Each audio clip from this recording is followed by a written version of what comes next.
Welcome to What Lies Ahead. I'm your host, Chris Raffini, lead singer of the Long Island band Overthrow. On my podcast, I explore everything related to the hardcore scene through the eyes of artists, promoters, and record labels. As always, please like and or subscribe on all social media platforms.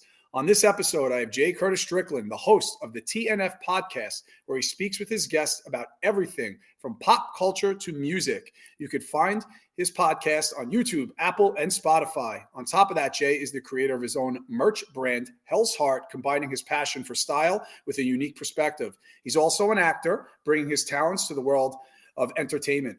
Jay, how's it going, buddy? Thanks for coming on, man. Thank you for having me, and I don't really deserve that intro. It sounds so professional and scholarly.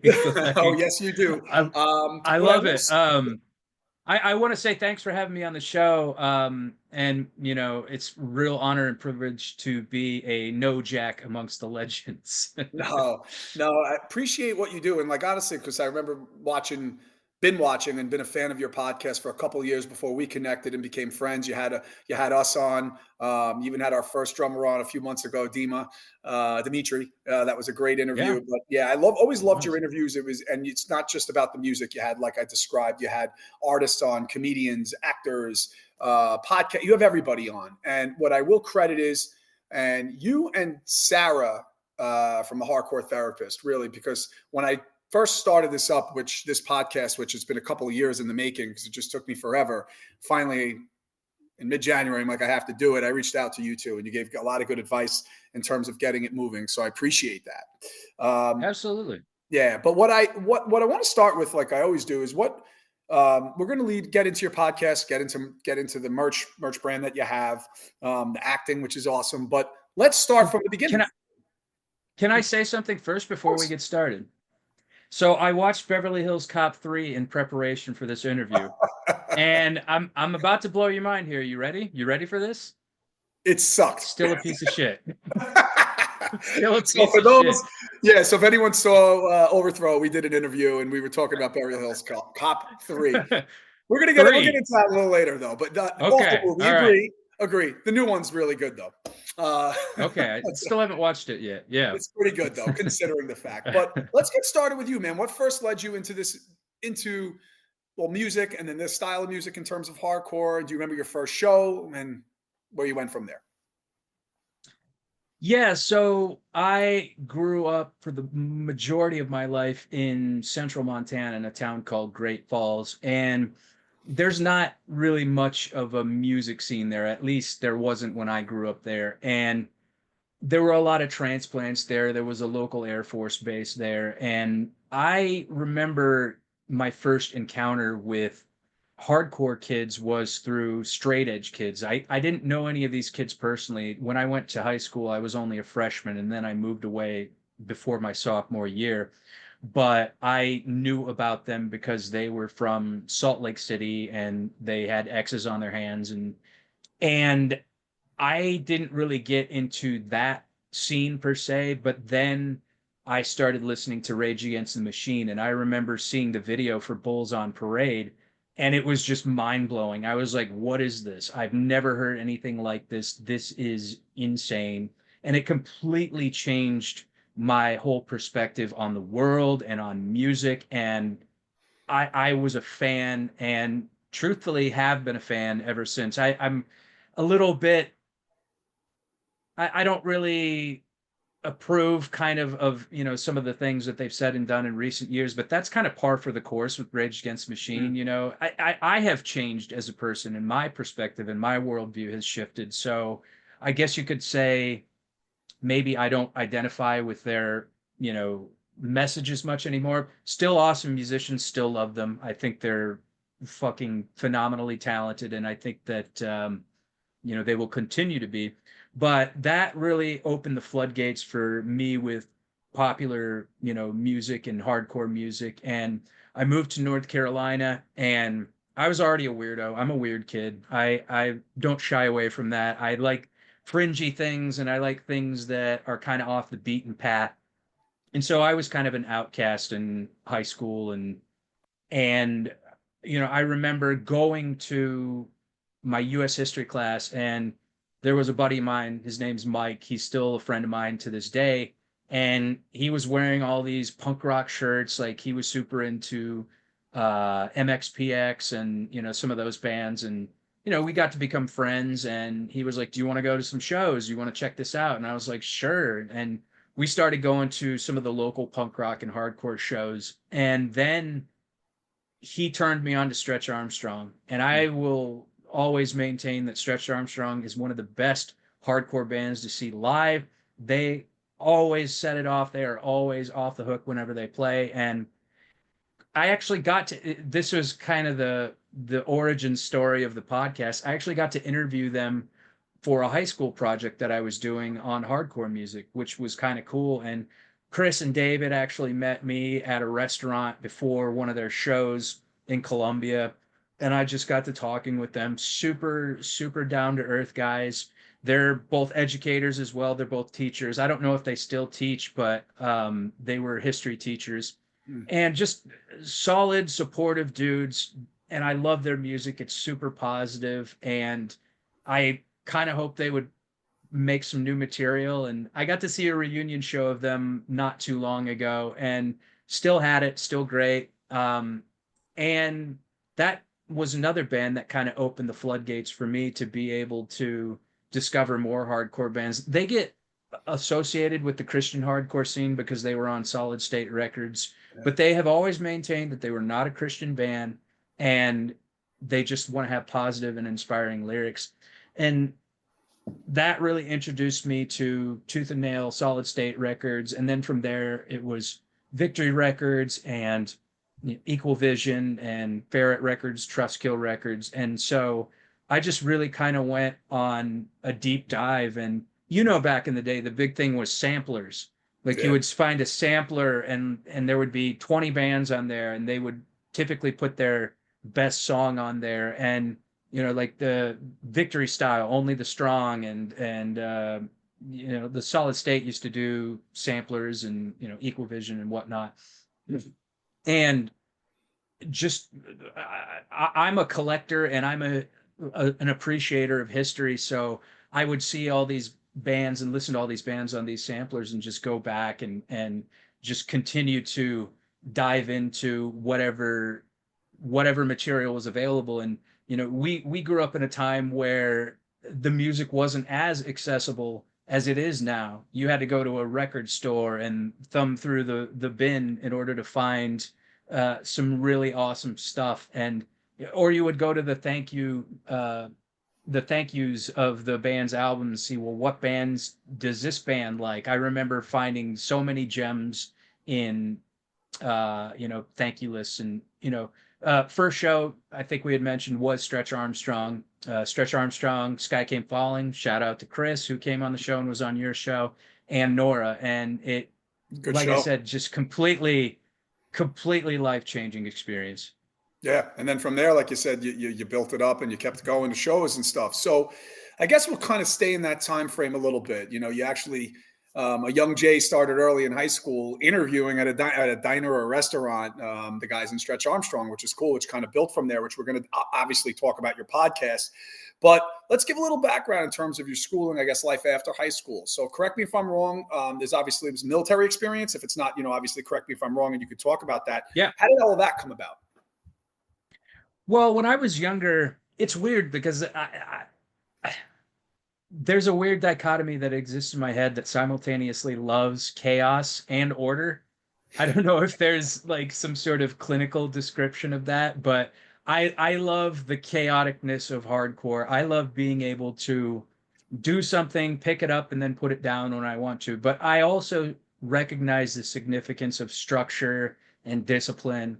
And when I was younger, my dad told me about this group that he was involved in called Civil Air Patrol. Now, Civil Air Patrol in history was started in the 40s, and they were a civilian volunteer force that served as an auxiliary of the Air Force. And they would go around and basically scout out Nazi U-boats. And they actually bombed a few of them, and they had 2 confirmed sinkings, and they damaged 40 or something like that. And it's funny because my dad did this, and another historical figure that was involved in this Lee Harvey Oswald. That's not really good press for Civil Air Patrol, but he did that when he was a youth. And my dad used to go up and fly with this guy, and he told me about it. And so, I had mentioned earlier, growing in Montana, there was an Air Force base there, and so I sought out Civil Air Patrol there to see if they actually had a chapter there. And same thing, just got involved with that and would go fly up in Cessna 182s, and I got to fly at a glider encampment in Colorado. And it's a cadet-based program. It's based on the ranks of the Air Force, so you Yeah, I apologize. How move old up are the you? ranks, you get promoted. Very How old were similar to you around Boy this time? Scouts too. Gosh, I was probably, I think I started in 8th grade, Oh, and wow. then or no, excuse me, no, even younger. I think probably like 6th or 7th grade, and then I continued up until I was a sophomore in high school. Actually, when I moved to Charlotte, and yeah, I got to go do all this really awesome stuff. They did disaster relief. I was never involved in any of that. They helped out with Hurricane Andrew in Florida back in 1992, and so fast forward, I started uh, doing Marine Corps ROTC at my high school when I moved to North Carolina, and I really didn't have any desire or passion to be involved with the Marines beyond being like a cadet at school. But then I decided, okay, so this was funny. All the recruiters approached me during my senior year of high school, and the other ones were really eager. Like my dad was in the Navy. I talked to the Navy. They were cool. The Army were like chomping at the bit to have me. They were like they were showing up at the school, talking to me every day and stuff. And I applaud them for being so uh passionate about it. Come to find out they have to fill like a higher quota, so they kind of have to be like that. But they were like, yeah, you need to be in the Army. You'd be really good. Da da da da da. And then one of my buddies in class was talking with the Marine recruiter, and he joined up, and he was like, hey man, why don't you come talk to the Marines? And I was like, okay. And they looked at me when I went to their office. They looked at me and they said, you know what, we don't give a fuck if you join or not. And I was like, oh. And so it was like reverse psychology. Oh, And I was wow. like, oh really? I was like, really? Okay. And so I was like, well, that's kind of interesting. And then they also framed it. They said, well, do you want to play? They said, you're thinking about joining the Army. They said, do you want to play for the junior varsity or the varsity, like that? And I was like, man, you guys are so good. I was like, you guys are so good at like psychological manipulation. And so I joined up with them. I said, yeah, why not? I'm going to be the few and the proud. And so I did that, and I joined when I was 17. I Hmm. joined on my 17th birthday. So I was 16 going into 17, and I went and swore in at MEPS in Charlotte. And it was truthfully my first job. Like I had worked at grocery stores and, done some miscellaneous work, busboying and whatnot, but I didn't really have a lot of work experience. So yeah, first job, going and serving in the military. And, you know, I also wanted to kind of carry that tradition that my family had done. Like I said, my dad was in the Navy, um my grandfather was in the Navy, and Wow. Marine Corps is technically part of the Navy, Department of the Navy. Mhm. So I wasn't breaking tradition that much. But yeah, went and did that 2 years. I got prematurely discharged. I was diagnosed with bipolar disorder, and I've been treated for that ever since. But it was it was simultaneously one of the best and worst experiences in my life, and I think Yeah. I've had a lot of experiences with that, like where I can always look back upon it. And while I may have been in a period of hell at the time, I always reflect upon the good times. I actually got involved in the Japanese hardcore scene while I was out there, Oh, was going to shows and making contacts with guys out there, and they have a really strong and thriving scene. They're very passionate about what they do. Some really awesome bands come out of there. And the Japanese are just really incredible people. Like they're very respectful. Everything is clean. Everything is clean. Oh my God. You go to a big city like LA, and there's just shit all over the ground, and trash all over the place. And the Japanese don't have trash cans because of that sarin gas attack that happened in the 90s. So they just completely removed all the trash cans off the street. So people take their trash with them, and they are very they're very just, like I said, reverent of their culture. They're very like respectful. I would go on trains in LA and people would be carrying on or like playing music loud or just trying to talk to me. And you know, it's funny because off the podcast, I'm very introverted. I do not go out of my way to talk to people. I'm very like closed off. And so being on the show kind of takes me out of my comfort zone a lot. When people would talk to me on the train, I would just not respond or I would put in my headphones. And I'm still kind of like that. I'm trying to, get out of that bubble a little bit, but just nobody talks on the trains. At hardcore shows, I went and saw Saves the Day, and I actually saw some bigger shows too. Like I saw Eminem and Exhibit and Tool. They played this big festival. And it's the craziest thing, Chris, because whenever the band is done playing a song, and you can attest to this playing in a band, like people will be cheering and like, oh, fucking play, fuck you, and like the crowd goes completely silent. Hmm. It is you could hear a pin drop. They are so respectful of the artists that are up there that they feel like they shouldn't say anything. And it's surreal, it's eerie. And so they are it's a different world out there and I love it and I would love the opportunity to go back. But yeah, I did that for 2 years. Had a nomination to the Naval Academy. Mm. I decided not to go because we went into Iraq around that time. I was kind of on board with us, with the response to 9/11. I was like, okay, yeah, 9/11, get them, go, but like when we started moving to Iraq, that began sort of my dissension towards the government and towards authority. I was like, why are we going to Iraq? What are we doing here? And I had a nomination to the Naval Academy and was gonna go. And then whenever that happened, I had to tell our commanding officer, who was also an alumnus, I said, I can't do this. I cannot lead Marines or sailors in a conflict that I don't agree with. And he looked at me and was completely devastated. Like, I put you up for this recommendation and now you're not going to do it. Like that. I don't know if maybe he thought it made him look bad or something, but I was like, I don't agree with this, sir. I can't do it. And I can't be committed to a conflict. Because when you sign up, you do 4 years of schooling at the Naval Academy in Annapolis, and then you do 6 years of an active commission. So that's 10 years of my life devoted to something that I think that I thought at the time, still do, is bullshit, So that was about the extent of my military experience. Very, very, very different. Yeah, but it's amazing experience. And you said, there was the good and the bad of it, but like in terms of when you look back on it, but it's great that what you're doing and what you do continue to do. And how can it almost not be in certain ways if you experience things, you're away, you're out of the country, you're in different parts of our country, the learning experiences that you have and the adversity that you had to go through that can kind of lead to help with all these things. But from there, it's you're super interested in the arts, as I wrote in the introduction, and anyone who knows you or listens to your podcast. And the arts is almost like a three-prong attack to me of what you're interested in. First is well, one thing is obviously you have your merch, your merch brand and HellsHeart, which we'll talk about. Then you have the podcast, which we'll absolutely talk about. But then also let's talk a little bit about where did the movie industry come in, and then you're a member of SAG-AFTRA, if I'm saying it correctly. Also.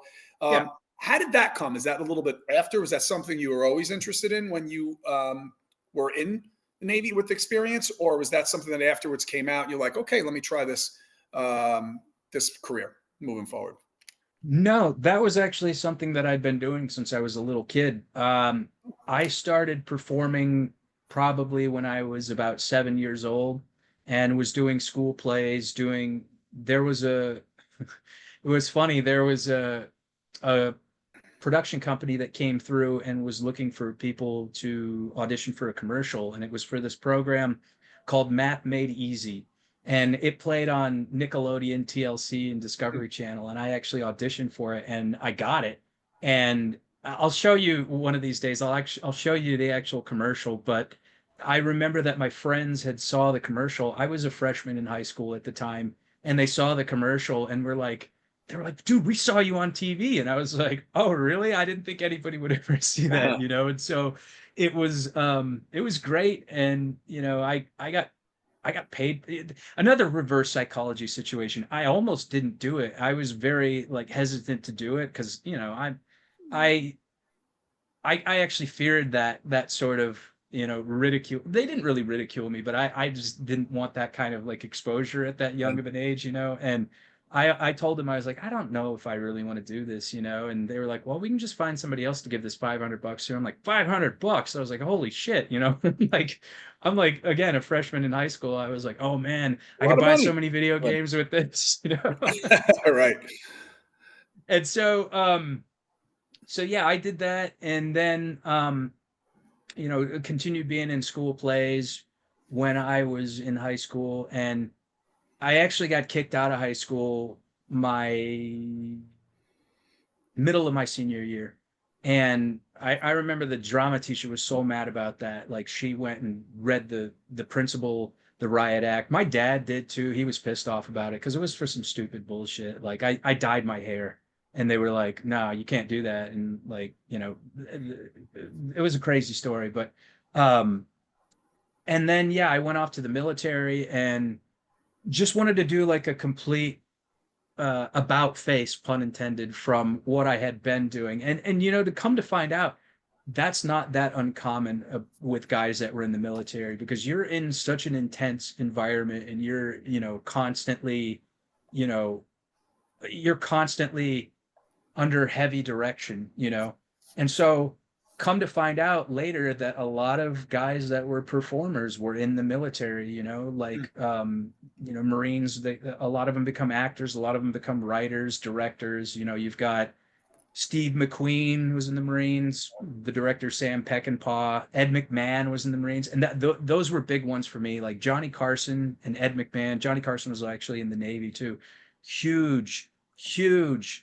If you watch some of my older episodes, I don't have enough desk space right now, but I have pictures of Johnny Carson up because like when I was younger, I actually wrote to Johnny Carson and it was a part of a project that we were doing. And I used to watch the Tonight Show all the time. And it was just, he was such a charming and charismatic guy. And I wrote a letter to him. I never got anything back, but, you know, he was a big inspiration for me. And to see all these guys go from, you know, something with very strict discipline and order to, you know, performing in the arts, you know, it's like, again, it's like that dichotomy from, you know, chaos and anarchy to structure or you know structure and whatnot. But surprisingly you have to have a lot of discipline to be an actor and be a performer. I And I think believe that. that yeah, I think Have to. that I really mean, helped I me a have no lot, you know. experience in it, but I would imagine, you know, that you would have to. What Well, and you know, like actors, like guys that were in the military, take good direction. You tell them, all right, I want you to hit your mark right over there,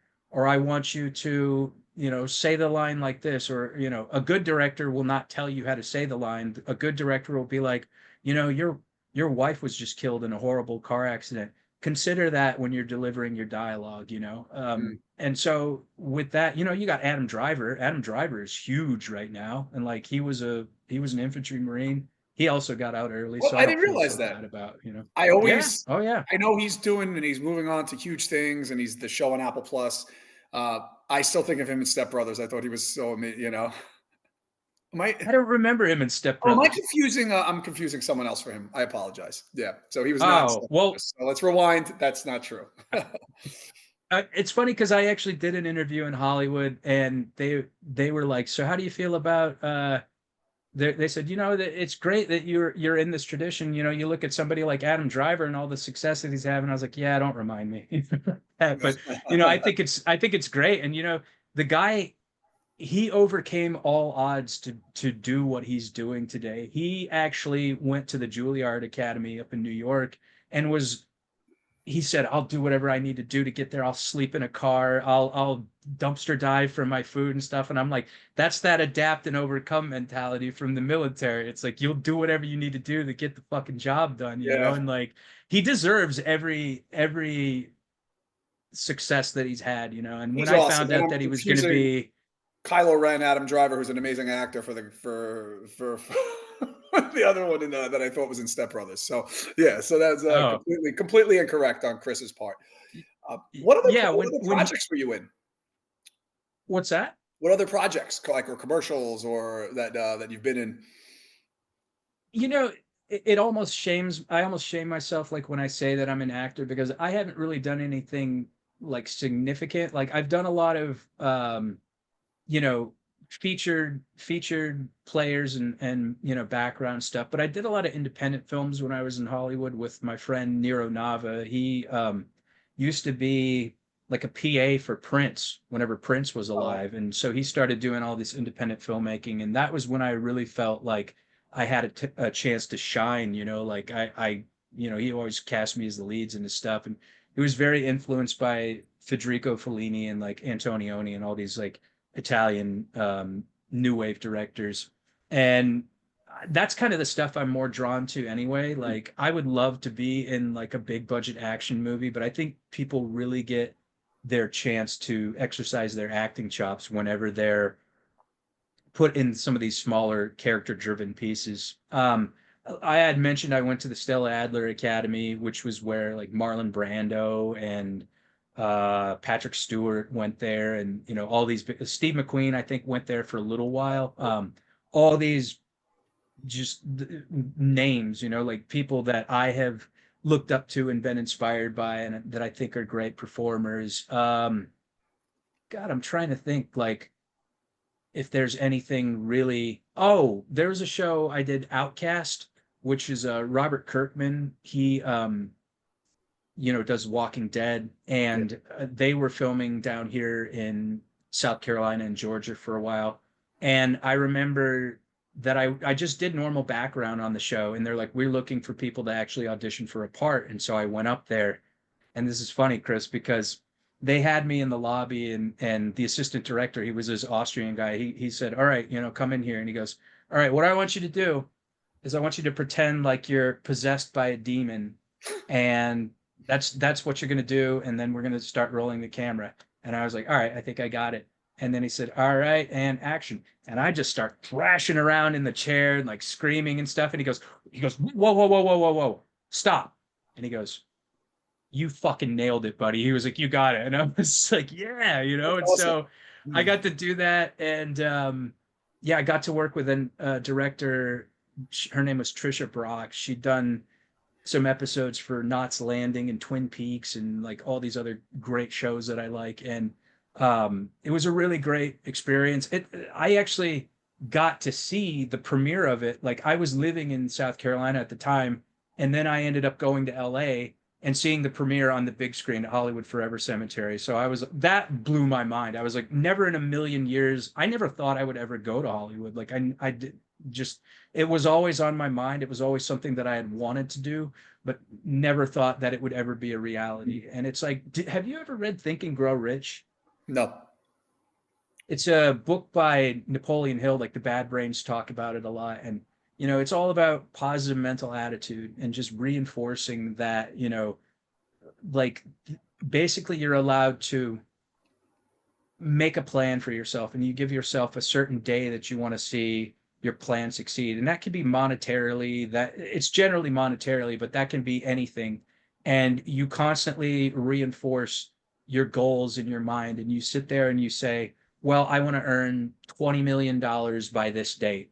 And you just keep doing it. You keep like doing that as like a mantra in the morning and in the evening.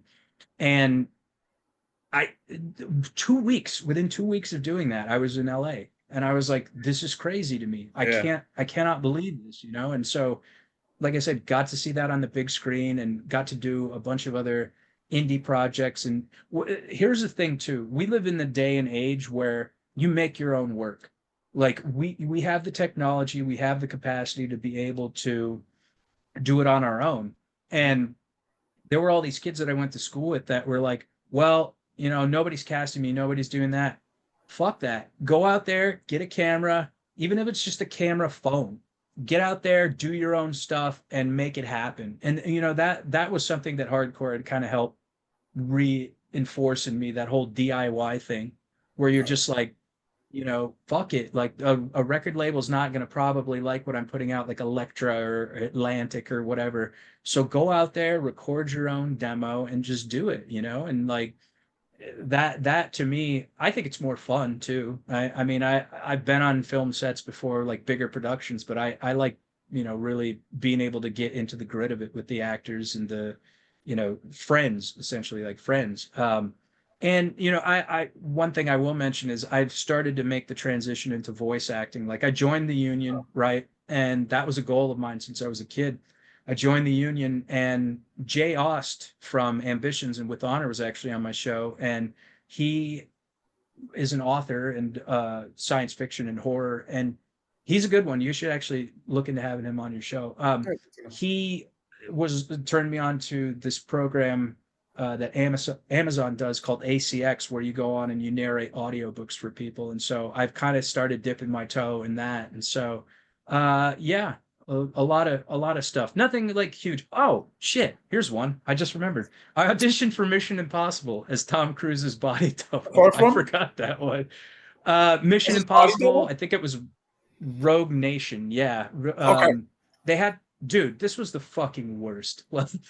And I don't mean like it was great. It was a great experience, but actually doing it at the time was awful because I came in and I had a leather jacket on, right? It was a vegan leather jacket. And, they were like, they didn't tell you what the project was initially, but they said, we need somebody to audition for a 5'5" action star. And I'm like, this has got to be Tom Cruise. I was like, I Oh don't know shit! of Right. any other 5'5" action stars. And I'm taller than that, actually. I'm 5'8", and like, and I remember I went in there and they were like, write all your details down and everything. And I wrote 5'8" or whatever. And they said, okay, so this is going to be an audition for being a body double for Tom Cruise in Mission Impossible. And I was like, did I say I was 5'8"? I meant 5'6", like I was like, hang on, but they would have me running around because there's so many shots where you just see him just like either walking or running.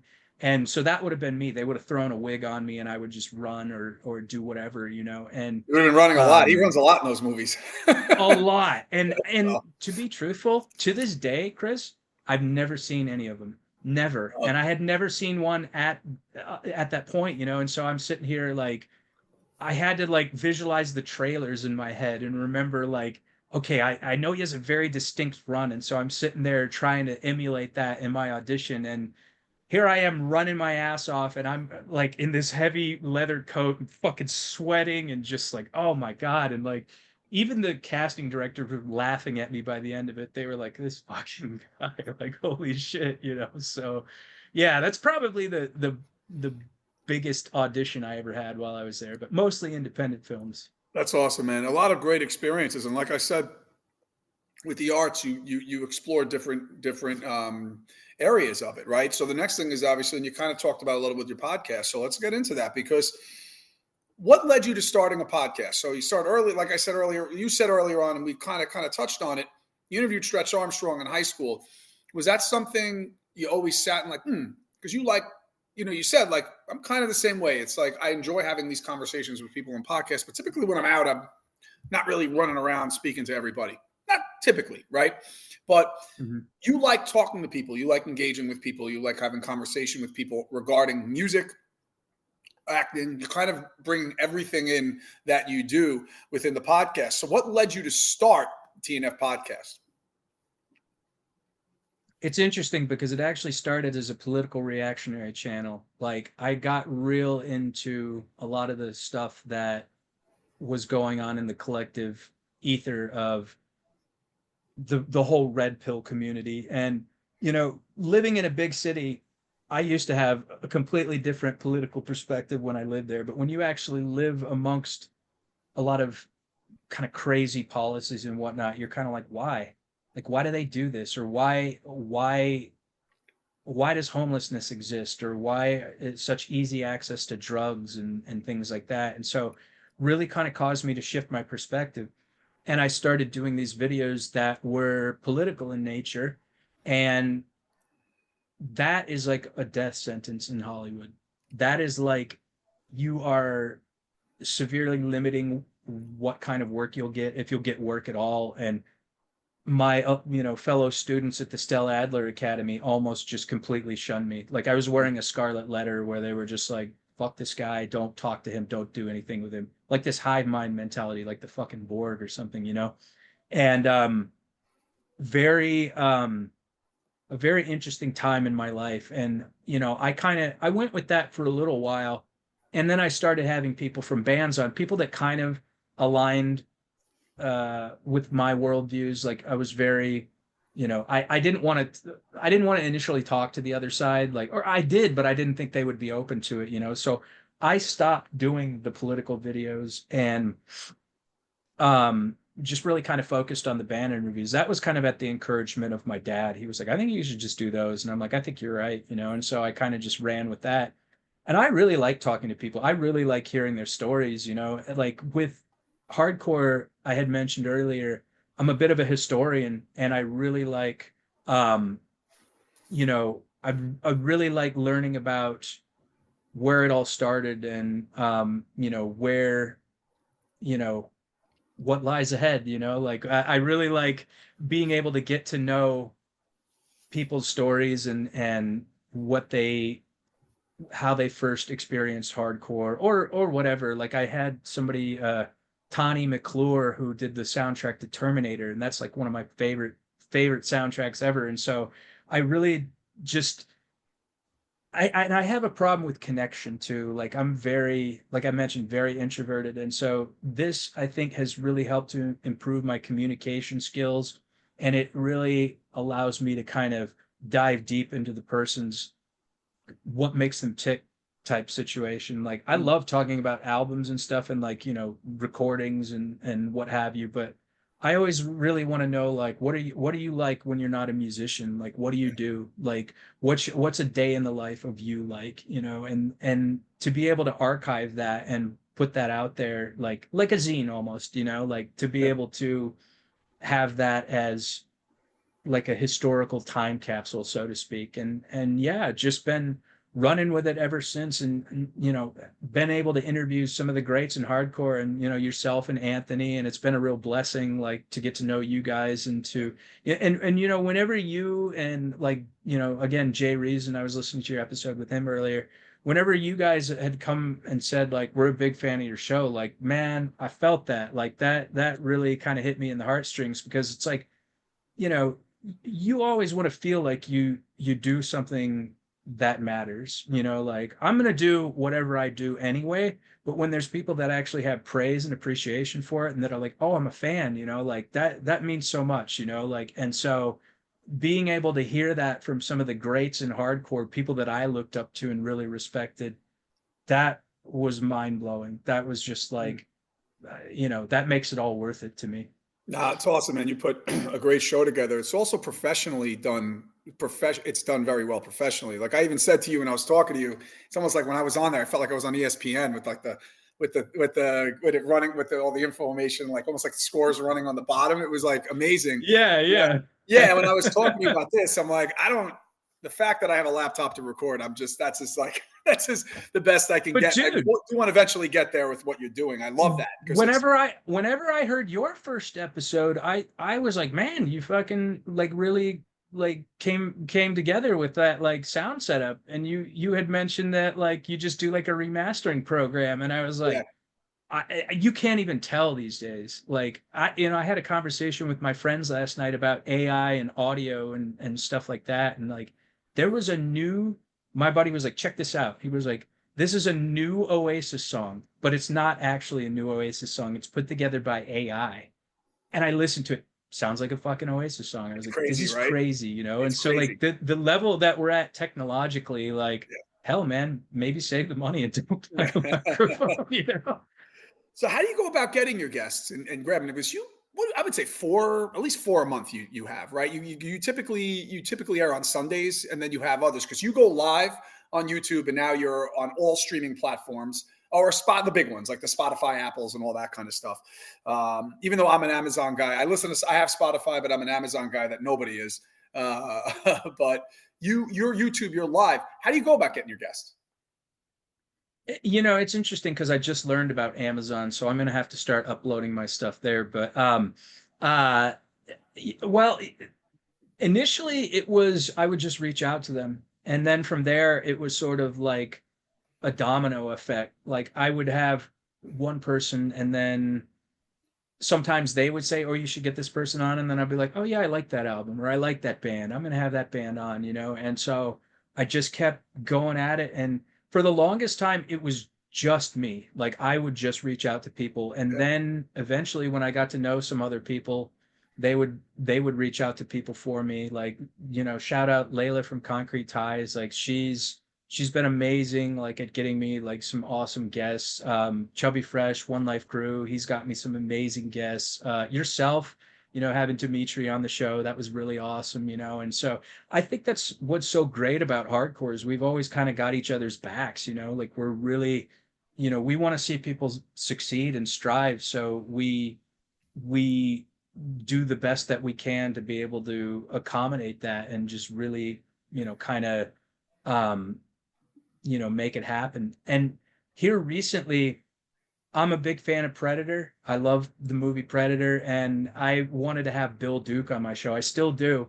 And so I got an IMDb Pro account, and have done a lot of the gamut with hardcore and whatnot, but I kind of wanted to expand beyond that. And so, big fan of movies, big fan of actors and directors. And so with that program, you're able to reach out to agents and management and Oh, things like that. And so I reached out to Mr. Bill Duke, his agent, and was like, I would love to have Bill Duke on the show. He plays Mac in Predator for anybody yeah. that's listening, if you Mhm. if you know.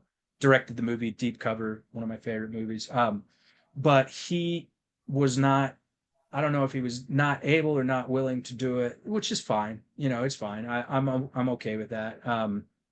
And but the manager still kept talking to me. He was like, well, what if you have this guest on here? Would you be interested? And I was like, sure, and so kind of just expanding my boundaries a little bit, just going about some unconventional ways. Like sometimes it's as simple as reaching out to somebody on Instagram.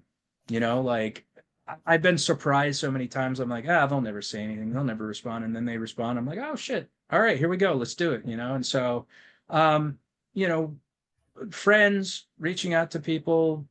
Um, I've had a few guests that have been like in studio guests, and those are the best ones to me I saw because that. You did that with your you're extension face from to Long Island. face. You were doing that with, right? And then you got to redo it again, though. Unfortunately, yeah, Yeah, yeah, we had some technical difficulties it with that happens. one, and yeah, I think yeah, awesome dudes as well. They're awesome. Those guys are the I best. think Yeah.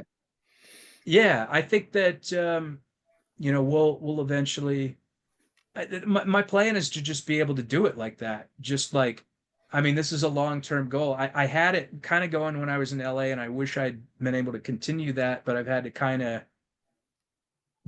double back a little bit and do things from a little bit of a lesser production stance. So I'd love to just be able to have people in the studio, just talking, like be able to, hey, like do like a Joe Rogan, like fly a guest out here, be like, hey, Mm. fly you out here, put you up for a weekend, and come on the show for a few hours, and that's kind of the long term goal Cool. eventually. So, but yeah, I mean, everybody's just been great as far as getting me guests, and just it's a hardcore is like a brotherhood. It's a sisterhood, like it's just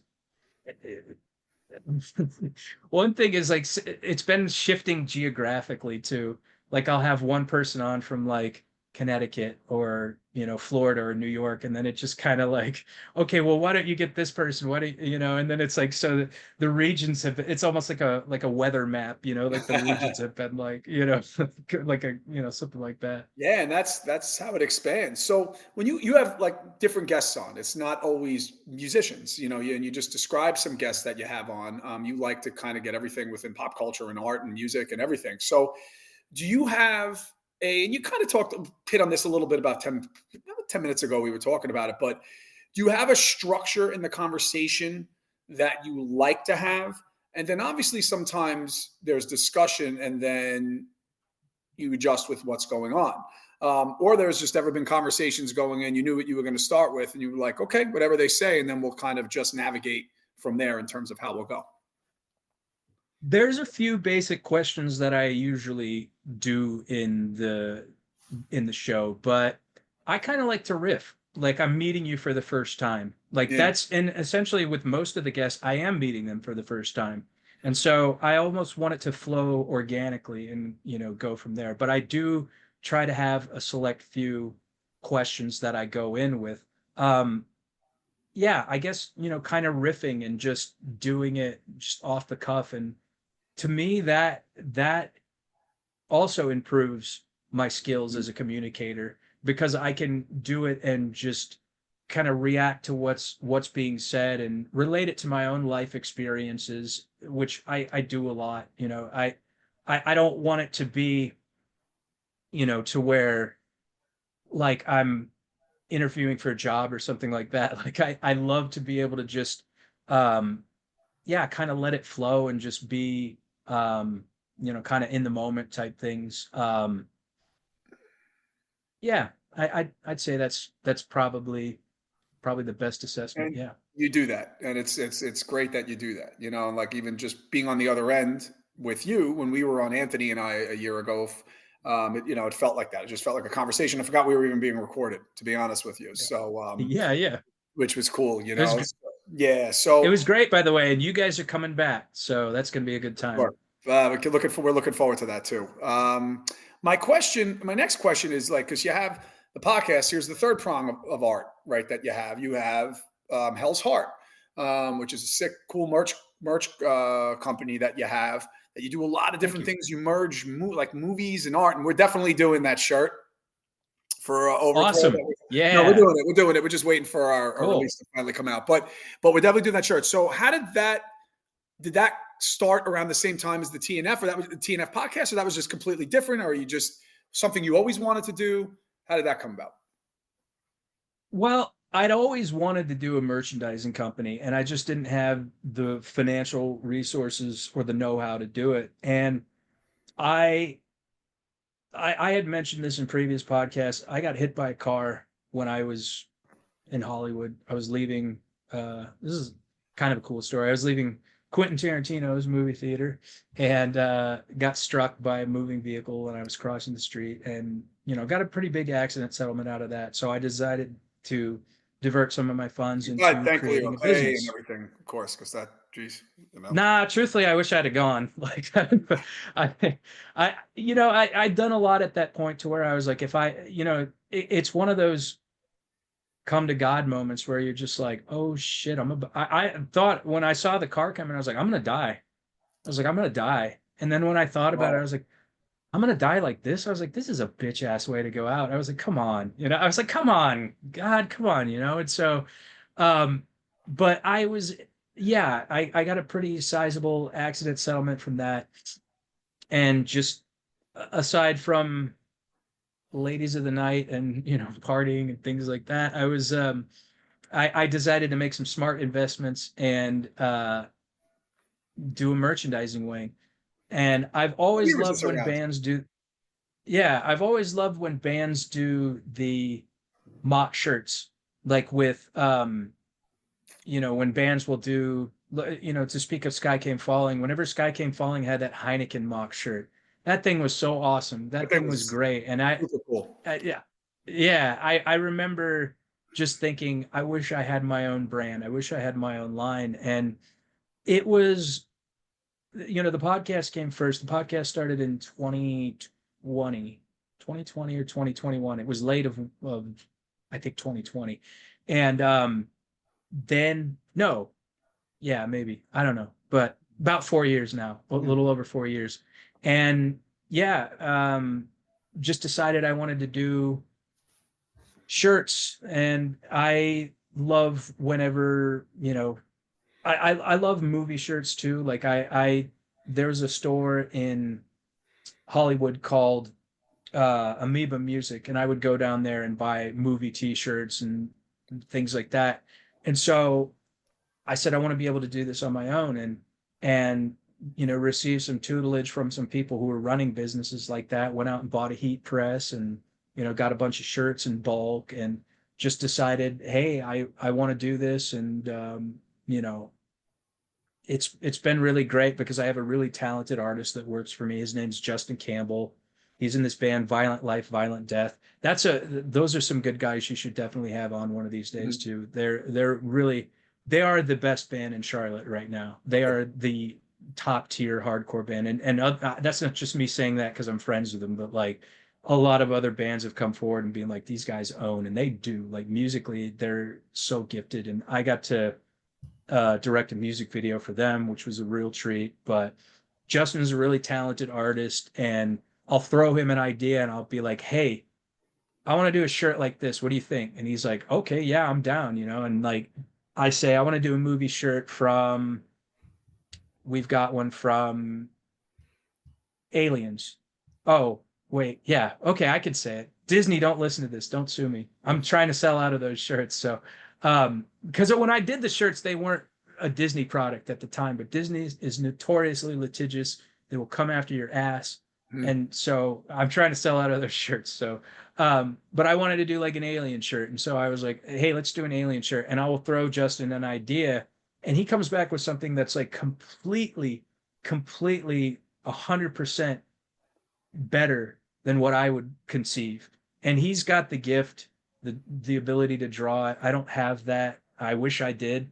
But he is really, really talented. And so it's awesome to be able to rely on people for that, you know. And yeah, just we've just got a whole line of movie themed, and we've done shirts for a few bands. And it's just been great, you know.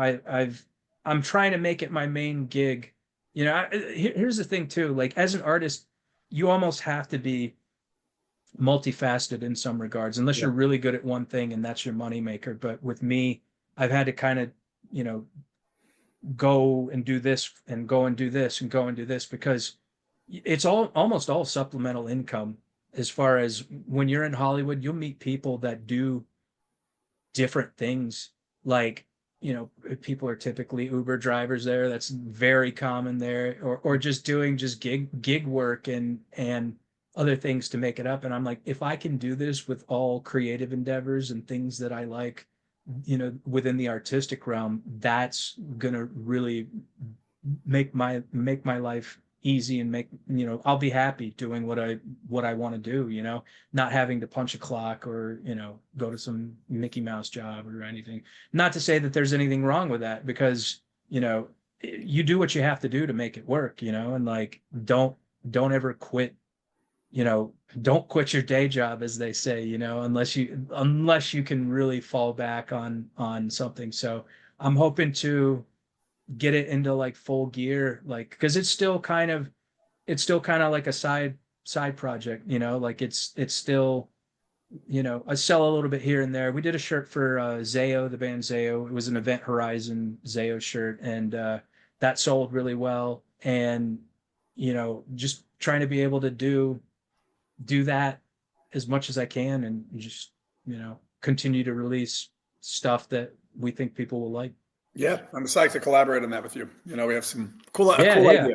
Yeah, cool idea We for have a you. really cool Your idea, idea, actually, actually. and it was actually a cool idea. So, yeah, we'll get that off the ground soon. So, you kind of spoke about. I want to bring all three of these together. You also play music as well, by the way. But fourth piece. But let's keep these three that we were talking about with entertainment and movies, the podcast, and obviously the merch brand that you have. So bringing them all three of these together, and you kind of you actually touched upon this with HellsHeart, but you also did with T&F, where you'd like to see it go.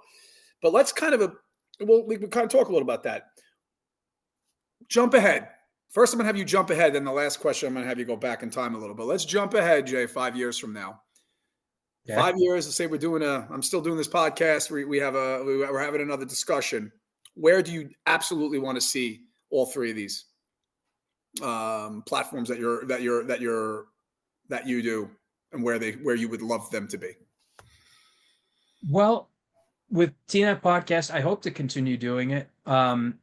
If I mean, I'm going to do it until the brakes fall off. I will never stop creating until I'm in the ground. You know, like I just want to be able to, you know, continue to interview great people, and you know, it has led to other things and other endeavors. So I'm, you know, I had Ray Cappo on my show, which was a real blessing because I Yeah. definitely loved Youth of That Today was a and good one. Shelter growing up. And Just recently yeah, too. and he, Yeah.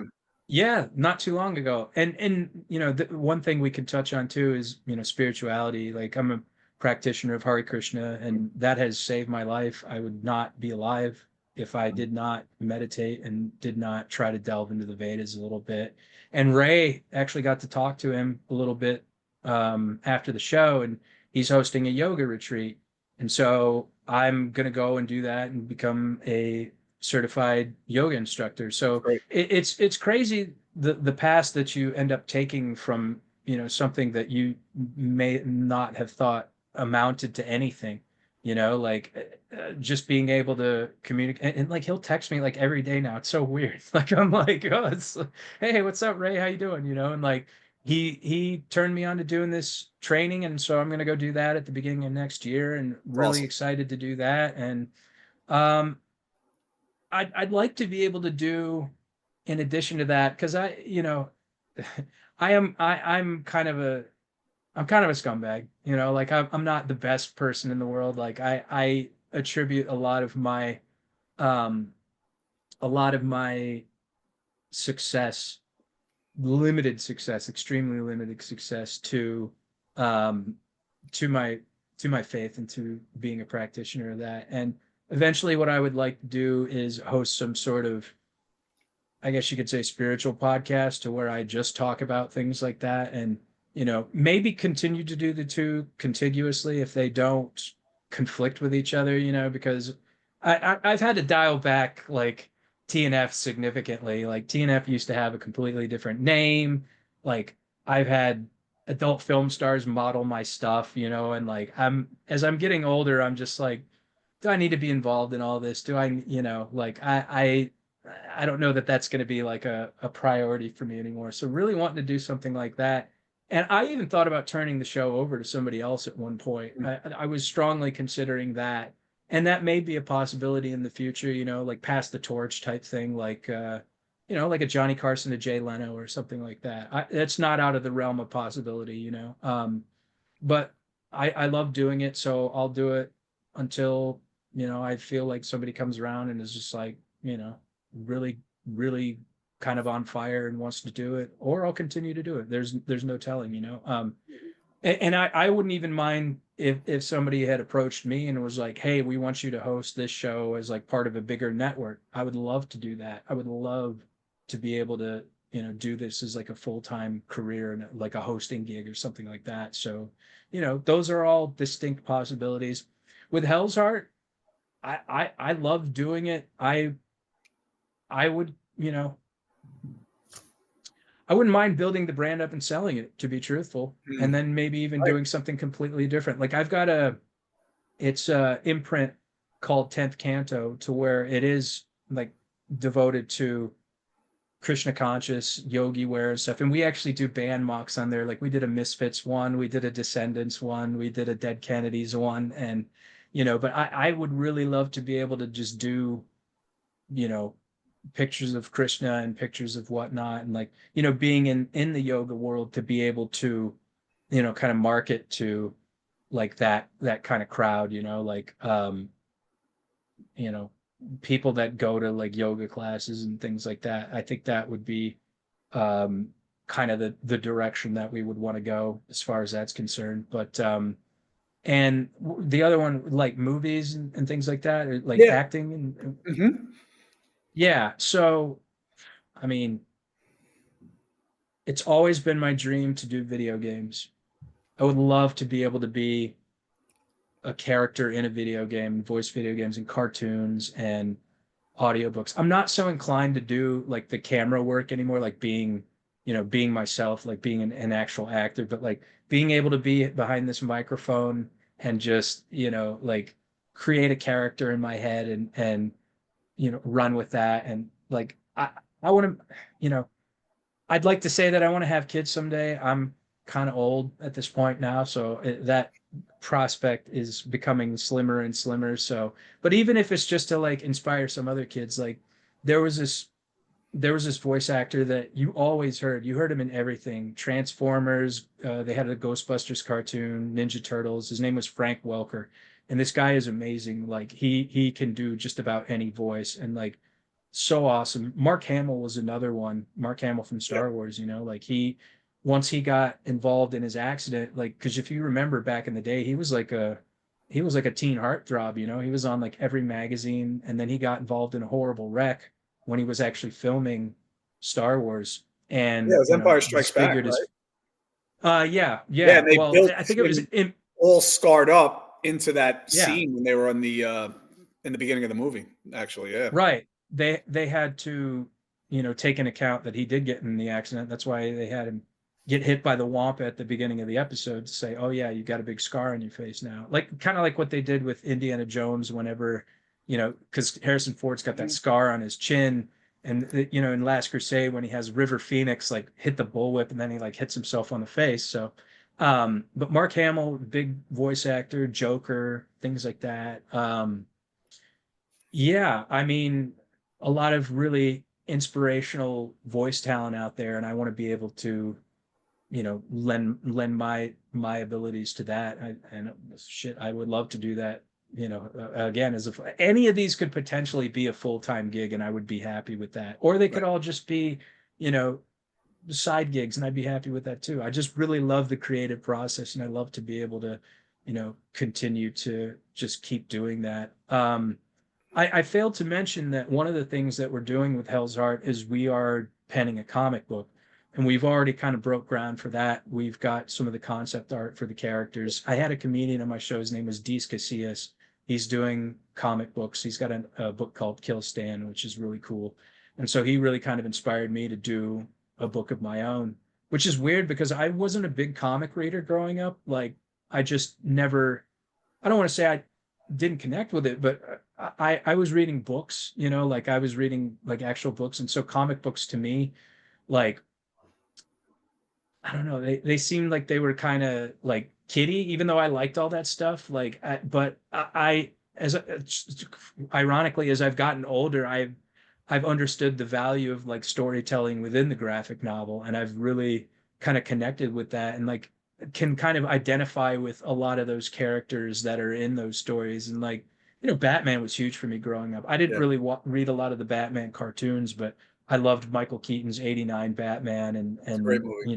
I just think he's such an interesting like character. He's like so brooding and conflicted, and he's a real dude. Like he's not like supercharged by electricity and then becomes some sort of superhero or anything. He's just a dude. He's just a rich dude, and like he just he has a good heart. He wants to do good for the people of the city, and I always like that. So yeah, comic book is in the works too. A lot of stuff going on, man. No, that's Like to awesome. be able to like to be able to direct some more music videos too. So if anybody is listening and is interested, I work on the cheap right now. So I'd love to be able to put together a video for somebody again. I had a great experience doing it. I had a lot of fun, a lot of fun. Awesome. So like it's fun, we were talking about planning ahead for 5 years now with these three projects that you have, let's call it. And there's a lot of self-reflection in it, which is kind of cool because that's ultimately how you get there. So with the last question here, before we dive into a bunch of questions I'll ask and you give me the first thing that comes to mind. But with this one, this is definitely self-reflection. What advice would you give yourself as a teenager if you can go back in time a little bit? Talk to her; she won't bite. um, I would definitely say that, but I think you know, probably, don't be afraid. Don't be afraid. Just go for it. Mhm. Don't ever think that you can't do something.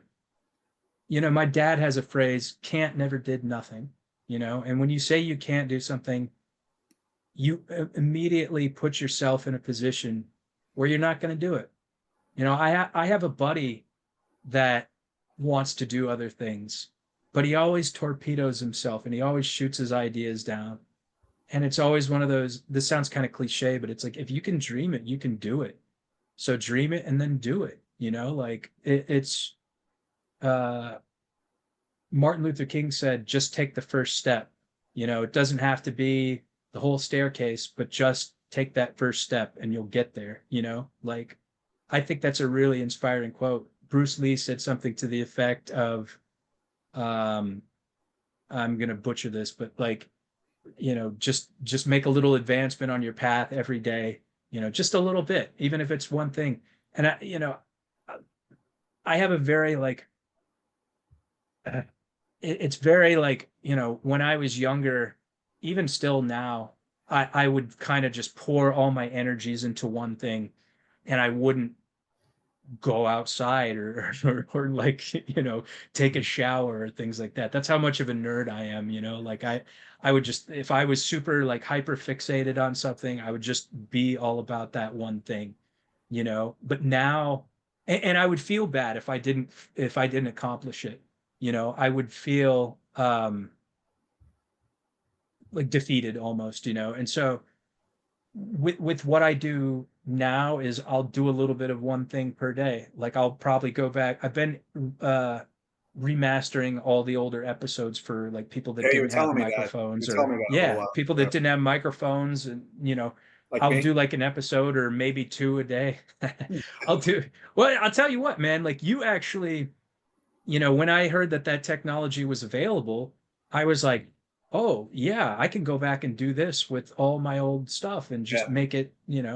make it sound super pro. I started getting into audio editing, and I've been able to like learn a lot from that. And, um, just be able to, like I said, just go and do like a little bit of each project per day. Go and work on the merch a little bit every day. Go and work on getting guests and editing episodes. Go for a walk, like, do something physically active within the day. Just do. I applaud you too for hitting the gym. Like, I used to have a pretty rigorous like training schedule. I was diagnosed with spinal arthritis last year, and so I was always wondering, why does my body hurt all the time? And like, I really have to kind of take it easy on myself. Hence why I wanted to do more within the yoga field. And so, yeah, to kind of go back to what I was saying, like, I want my buddy to be able to like just not have this like self-defeatist attitude. And I had it a lot when I was a kid. And I, again, to back to the military, I think the military really kind of helped like instill this like, fuck it, like, just go, just do it. Like, don't worry about. That's one thing that the Vedas teaches too, is like, don't worry about the outcome. Don't worry about where you think it's like, is it going to succeed, is it going to fail? Just do it, just Mhm. go. And like, you might have success, you might fail. Don't be attached to those results. Like, because you will kill yourself if you are worried. Star Wars, like, thinking about the future. Like, whenever Yoda's talking to the Luke, and he says, Luke's thinking about what's going to happen to Han and Leia and Chewie and all them, and like, Yoda's like, the future is like, laughs at him. And it really is about staying in the present. That's one thing I wish I Yeah. could tell myself too. Just like, be in the present, just stay in the present. There's a lot I would tell myself. I was kind of a fuck off kid, so. But that's how you grow, right? And that's the biggest thing. And it's a lot of people who have been on this podcast with that question have essentially said the same thing. I have said the same thing when I've been on podcasts, and that's the truth. It's just, try not to look. You have to think ahead with some things. You can't, with where we are in our lives. You have to, but it's almost just like, be in the moment a little bit so you can enjoy yourself, and everything else will slow itself down for sure. Yeah. So Well, it's like a chess game, like, you're not going to move all your pieces at once to hit the queen. Like, you yeah, can't. You just can't. So like, move that pawn one place, and then they're going to move, and then move the rook, and then move the knight. Like, just, exactly. yeah, doesn't have to Exactly. be like the whole battle. No, it does not. Jay, awesome conversation, man. But we're not done yet. I have a bunch of All right. questions, and I Okay. sound like a game show host here. But I have a bunch of questions, and first thing that comes to mind when you get them. You may have answered this. So, favorite show that you've ever been to? Favorite show. God, there's a whole slew of shows that I went to that were awesome, but I think if there's one that stands out in my mind, it would be Neurosis, Converge, and Amun Ra at the Ford Theater, excuse me, the Fonda Theater in Los Angeles. I did not have like VIP seats or anything. I don't know if you've ever been to the Fonda, but it's like this two-tiered, like, I mean, it almost looks like it would be a movie theater. I don't know. It may have been. I don't really know the history of it, but I just walked up into the VIP section thinking that that was where I was supposed to be. Oh, And not then I even just looked at my fake, what's that? like that fake kind of confident walk to get there. You just had no idea where you were going. I had no idea. And then I looked at my ticket and I was like, I think I'm supposed to be down further. And then I just looked around and like nobody said shit to me. So I just stayed up in Hey, the upper tier section of the Fonda Theater and I was just looking down, and those bands are all incredible. Like they just have such an amazing live performance. I don't know if you've ever seen Amun Ra. They're kind of like a doomy type band from I think Belgium, and they just just incredible, just electric. And Converge is always a treat to see live. They're yeah. just so hype. And then, I mean, Neurosis is my favorite band ever. Like I just was, that was the second time I'd seen them, and I at this point they had not had the visuals. Like if you go back and you see old videos of Neurosis, they have all these like crazy visuals, and to me that's like, I mean, I love like the stripped downness of just really like, just simple like, you know, to the roots type hardcore. But to be able to see like the almost like the theatrical presentation that Neurosis had was amazing. And I wish I'd got to see them in their heyday. But they were just so incredible and just played like all the hits on all their albums, and just, you know, I love that band. I don't think they're a band anymore because of, some of the things that happened with some of the members or whatever. But if I ever had, if I ever had the ability and the kind of the clout to put them on a soundtrack, I would do it. Like I would, oh, I would Good. love that. I would love that. I'm surprised they haven't, truthfully. I'm surprised they haven't been on like a movie soundtrack or something. But yeah, that was an incredible show. And yeah, I mean, anything Stretch Armstrong had done was good. Gorilla Biscuits.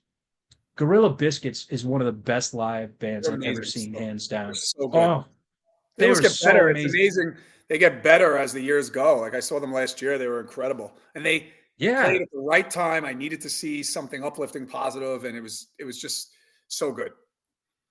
I saw them twice. I saw them at the Rev Fest in California, and I think it was 2017. It's funny you should bring up Sarah because I think she was at that show and we hadn't met or anything, or maybe we did meet. Like we had this conversation. It's like maybe we met through friends and we said hello or something like that. But I saw them there, and then I saw them at the Garden Amphitheater in California, and they played with Strife, they played with Ignite, they Awesome played with show. Strung Out, and oh, dude, it was amazing. And like, it was a stadium type setup, but everybody in the stadium was like treating it like it was a hardcore show. It had that much energy, and people were singing along, and just like, you remove those amphitheater seats and just like, bring it all to the front, and it would have been like, like your typical show, but it was amazing. And yeah, those guys are just so energetic. And I mean, I love that positive brand of hardcore. I've always wanted to start a band like that too, like just something that is more kind of based in melody and like, sometimes has actually singing, like Zoli from Ignite, like amazing singer, I really like that brand of hardcore. So yeah, Neurosis, Stretch Armstrong, Gorilla Biscuits, all great live acts for sure. Awesome. All right. So aside from Hope to see you guys in Charlotte one of these days. we're coming down once the album drops. We're definitely coming down. Definitely want to go down south. So aside from me and Anthony, of course, who's your favorite guest you've ever had on? Just kidding. Just kidding. Who's your favorite guest No, that you've you had? guys are great for sure, for sure. God, that's hard. Cause like I said, I mentioned So this on many. Sarah's show. Yeah. Like, well, and I mean, I love everybody just brings like a unique story, and I, you know, never really had many negative experiences with guests. So I don't think there's really anyone that I could single out in particular. I think that okay, I'll tell you what I like. Here's okay, I'll give you a quality that I like in a guest. when they can just talk and I can just listen. That's my favorite. And I'll tell you who some of the best guys are at that. The guys from New York. Anybody from New York will sit and boom, boom, boom, boom, boom, and they're like rapid fire. They just keep going and they just keep going, and it's usually entertaining stories. So it's just funny the way that they, it's like Goodfellas. This is, just the way you tell the story. You're funny. Like the way that they tell stories and are just like, they really bring you into like chapters of their life, and you feel like you're experiencing it and that you're actually a part of it, and just I love the New York accent too. Like my family's from, not New York proper, but upstate New York. They've got a very like different accent. But watching films, I always loved like the New York accent. And so like, I mean, one that really kind of helped me, open the floodgates for, being able to get guests and, saying that I had kind of a legitimate thing going on was John Joseph. And like, and that guy's like, these fucking Mama Lukes or whatever, like that shit cracks me up, just I love it. I love that region of the country. I think, those guests are really, really amazing. Cool. A guest that you want to have on? Probably a few, but I reached out to Sergio Vega from Quicksand, Deftones. Would love to have him on. Still waiting on some confirmation from the Hatebreed guys. That's another one of my favorite bands ever. yeah, Had the they privilege. roll. Yeah. Phew, amazing. Always gives a great live show. Those guys are all like fucking machines, and like I've always, to kind of not to sidetrack too much, but like when I was in the military, there was a guy that was, just a fucking bully, just like treated me like shit all the time. And like, he was like, you're never going to amount to anything other than a Green Day band jock. And I was like, oh, okay. And like Perseverance was an album that really kind of saved my life. A lot of people say that's like a cliche thing, but I really, really connected with that album because I was getting out of the military, and it was one of those things Remind where you of it's a like, time. Yeah. you want to see me fail, you won't get your chance. And that's what I was thinking the whole time when I was thinking of this guy, because he was such a fucking piece of shit. It was just like once he got promoted, he was like a different person, because we used to be the same rank. And like when he got promoted, he pretended like he didn't even know us anymore. And we're like, motherfucker, we know like where you're from. Like we know like you used to be like with us, like. And so then like a year later, one of the bands I started was sharing the stage with Hatebreed. And then we did it like a bunch of other times, and it was amazing, And so I was giving the figurative middle finger to him and the literal at the time, even though he wouldn't have seen it. But so uh yeah, I mean, Sergio, the Hatebreed guys. I wanted to have Walter from Gorilla Biscuits on, and we had talked for a minute, but I don't think we ever were able to confirm anything. And I mean, there's a bunch of like, actors and directors. I talked to Don Coscarelli's management. Don Coscarelli directed Phantasm and Bubba Hotep. And I mean, just Bill Duke was another one. I still hope to have him on the show. Like the character actors, like maybe not like the bigger actors, but the ones that are really good at their craft that may not get like a lot of like, spotlight or anything. Because that's what I like. I love performances, and I love people that may not always get the recognition they deserve. I'd love to have any of the Star Trek people on. That would be amazing. Any of the Star Trek cast members on. Anybody that's just going to be nice, not a dick. Yeah. You and I talked off screen about somebody that was like, "Oh, I want to come on your show," and then it was just a troll, and I was like, "Ah, fuck you," Yeah. like so. Yeah. You want to come on the show, come with good intentions. Don't be an asshole. Exactly. Exactly. No, awesome. And it's important the story behind of like why you would want these people on. What's some of your favorite movies? Phew, how long you got for this? Well, as I had mentioned on Sarah's podcast, really connect with Taxi Driver. I feel like that's almost like Yeah, you did. a chapter in my life. Yeah, that's a good one. God, there's this really good movie called Aguirre, The Wrath of God. It's from the 70s, and it's got this actor Klaus Kinski, which I don't know if you are familiar with him or if you've ever seen any of his movies, but that guy was a madman. Like he learned how to be an actor. He was a German soldier in World War II, and he got captured by the British and thrown into a POW camp. And that's where he learned to act, because the British would let them put on little plays and little performances. And he was a psychopath, but he was so good at what he did. And he did this movie called Aguirre, and it was directed by Werner Herzog, who did like Bad Lieutenant Protocol, New Orleans, and he did a bunch of documentaries, Grizzly Man. And if you watch Star Wars, he's the main bad guy in the first season of Mandalorian, the one that was trying to get Baby Yoda or whatever. But it's about these Spanish conquistadors that are looking for a city of gold, and it's in German, and they basically like go crazy and like all this, you know, I don't want to give the movie away if nobody's seen it, but it's definitely worth a watch. And Herzog was also kind of a madman too. Like he made this movie called Fitzcarraldo, where he dragged an actual boat up the side of a mountain, and it like the production was crazy, like just crazy. Love the Star Trek series, Star Trek Two.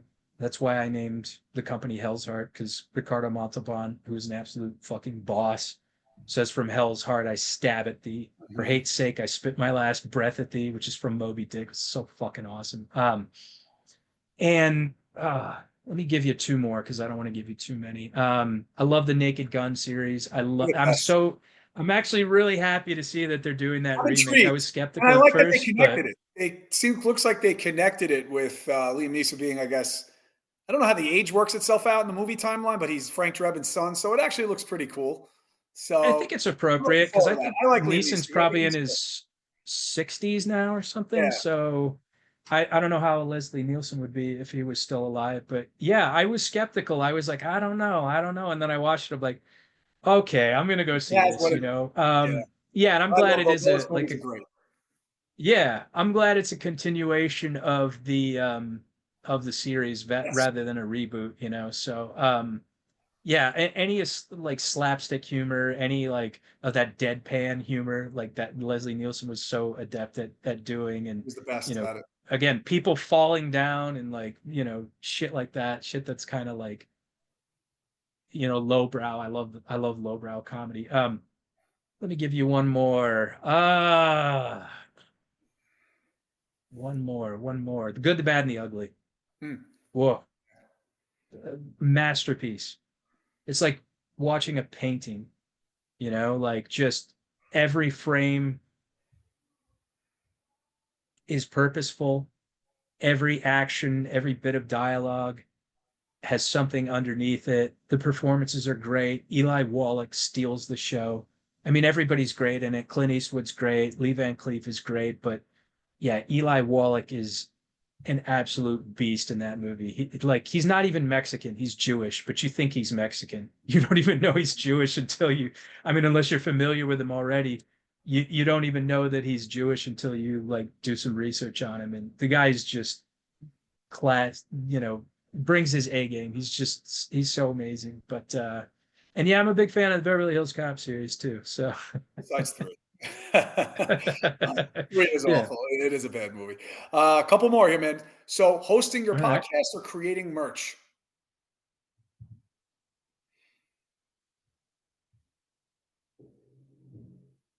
Wow. Put me on the spot here.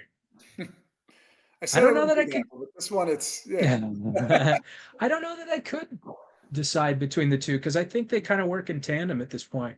You know, because I one thing that I like to do for the guests is give them a shirt. You know, they're gracious Yeah, enough to give me their I time. a nice one from you. It was nice. So Yeah, yeah. It's and it's almost like cross promotion, you know, because a lot of people will typically wear the shirts and then, oh, you know, like they've got a Hell's Heart shirt on. I want that shirt, you know, and so um I mean, I think if I had to give one up, mm, why'd you do this to me? Why did you do this to me?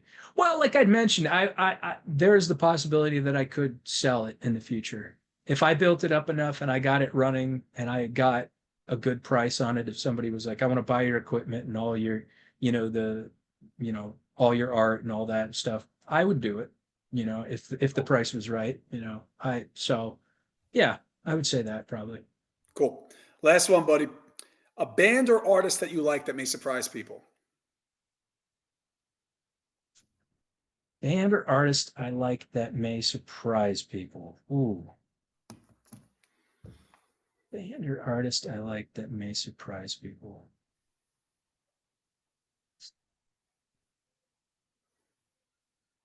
Man, this is a there may be a few. Ah, I don't think anything would come as a surprise to anybody. People are like, he's a weirdo. Of course he'd listen to that. It's like that, you know. There is there's a pop artist. Her name's Jessie Fry, Hmm. and she is like the most like she's not like your typical like pop music stuff. Like I think she's definitely different than like a like a Taylor Swift or somebody like that. But I believe she makes all her own music. She's this English chick, and she's got these really just it's almost got like this 80s vibe to it. And she does all these songs with some of these vaporwave synth guys. There's this group called Time Cop 1983, which is awesome. Um, and she'll do crossovers with them, and that's actually how I discovered her. So she's got this real 80s vibe to her, and she's got a really great voice. And that's that I guess you could say if there's a genre I love like the vaporwave, I love the synthwave stuff. It feels like a movie soundtrack. I got to drive around LA listening to that shit, and I was like, I feel like I'm in a fucking Tony Scott movie right now. I was like, it was amazing. So yeah, Jessie Fry, she's really good. I think she's English. I could be wrong, but really good pop musician. Yeah, that I like some country too. Like there's a lot of not like your typical country, but like a lot of your outlaw country stuff. Okay. Um, Jerry Reed. I love Jerry Reed. Fucking awesome. Though I think he's kind of like those outlaw guys are almost like if punk rockers had been country musicians. They've got such a fuck you attitude. They did not get along with Nashville. Nashville kind of had ideas for these bands, and they're like, we don't want to do that. We want to sing about drinking liquor and banging women. You can go to hell with this fucking Conway Twitty George Jones shit, um, but yeah, I mean, some country, some pop. A little bit of everything, right? Nah, listen, Jay, awesome. Yeah. This was an awesome conversation, man. Appreciate having you on. Your cool journey of where you're going too. So just hang tight here, man. I'm just gonna end us off and then we'll wrap it up in a bit, okay? Thanks, Chris. I really appreciate it. And I think what you're doing is really awesome. And I wish you the best of success. And Thank you. I think you're killing it, man. Thank you. Appreciate that. Thanks so much. So, thanks for listening to the What Lies Ahead podcast, available on all streaming platforms. Remember to save the What Lies Ahead podcast playlist on Spotify, featuring all bands that have been on the show. For more information on future episodes, follow my Instagram account at What Lies Ahead _podcast or search What Lies Ahead podcast on Facebook. See you on the next episode.